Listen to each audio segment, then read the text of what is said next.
Bismillahirrahmanirrahim. Wa an ibni Umar, dan diriwayatkan dari Sayyidina Abdullah bin Umar. Dalam kitab-kitab hadis, apabila disebutkan Ibnu Umar, maka yang dimaksud adalah Sayyidina Abdullah bin Umar radhiyallahu anhuma. Semoga Allah Subhanahu wa taala meridhoi Sayyidina Abdullah dan Sayyidina Umar. Sayyidina Abdullah ini merupakan sahabat yang menjadi putra dari Sayyidina Umar ibnul Khattab radhiyallahu anhuma. Kedua-duanya yakni sahabat Abdullah dan sahabat Umar adalah sahabat Nabi Muhammad sallallahu alaihi wasallam. Anna Rasulullah sallallahu alaihi wasallam qol, bahwa Rasulullah sallallahu alaihi wasallam bersabda, al-muslimu akhul muslimi, seorang muslim adalah saudara muslim yang lainnya. La yadlimuhu, tidak diperkenankan seorang muslim mengzolimi atau menganiaya muslim yang lainnya, baik dengan mengambil hartanya atau dengan mencacinya. Ini tidak diperkenankan, karena mengambil harta, mencaci maki orang lain itu termasuk perbuatan zalim atau menganiaya terhadap orang lain.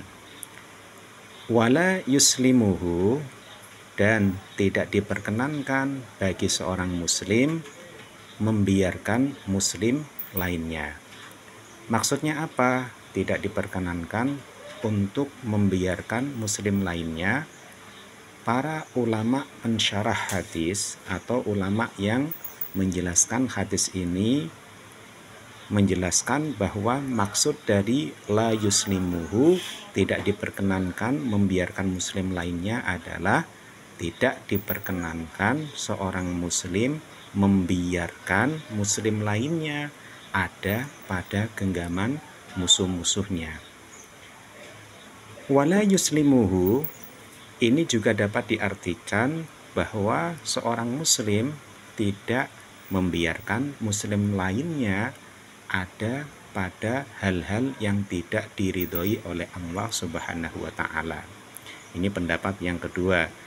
Maksudnya seorang muslim itu tidak diperkenankan membiarkan muslim lainnya apabila melakukan hal-hal yang tidak diridhoi oleh Allah Subhanahu wa taala, dibiarkan begitu saja. Hadis ini sekaligus menekankan kepedulian antara sesama muslim. Apabila sesama muslim melakukan hal yang tidak diridhoi oleh Allah berupa kemaksiatan atau hal-hal yang lainnya, ini hendaknya menegurnya atau memberikan nasihat kepadanya.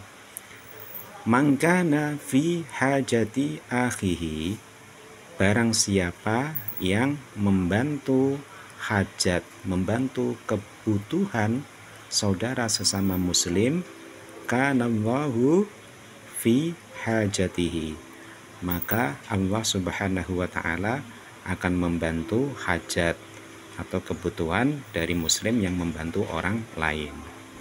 Hadis ini menjelaskan atau menekankan bahwa apabila hajat kita ingin dimudahkan oleh Allah Subhanahu wa taala, ingin dibantu oleh Allah Subhanahu wa taala, maka hendaknya kita membantu sesama muslim.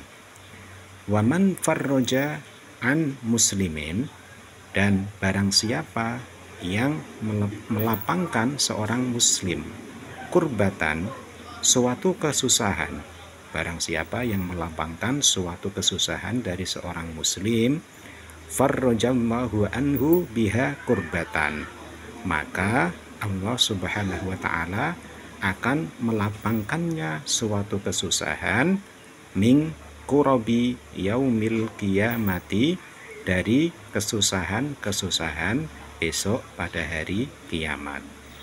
Pada hari kiamat yang penuh dengan adanya kesusahan yang luar biasa, kesusahan-kesusahan itu bisa dihilangkan dengan barokahnya kita membantu meringankan kesusahan sesama muslim selama kita masih di dunia.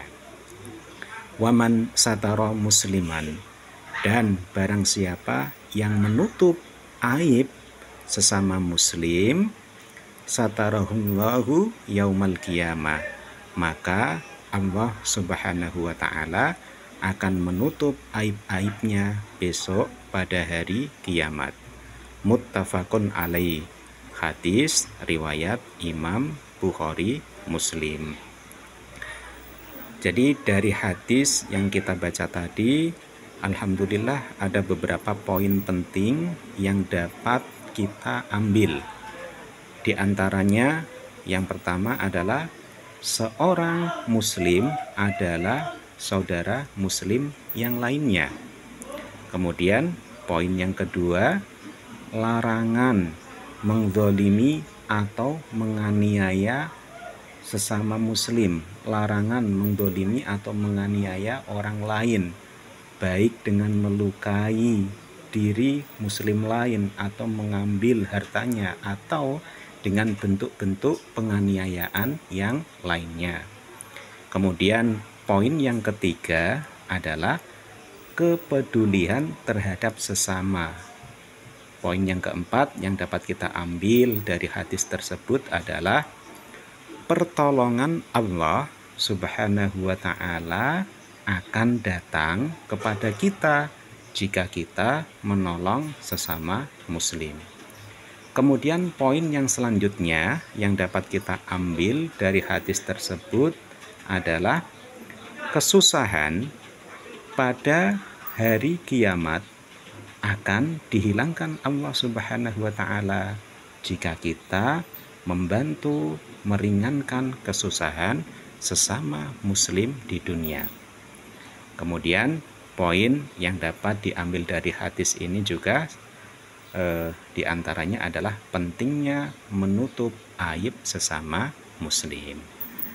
Muttafaqun alaih wa wallahu a'lam bishawab.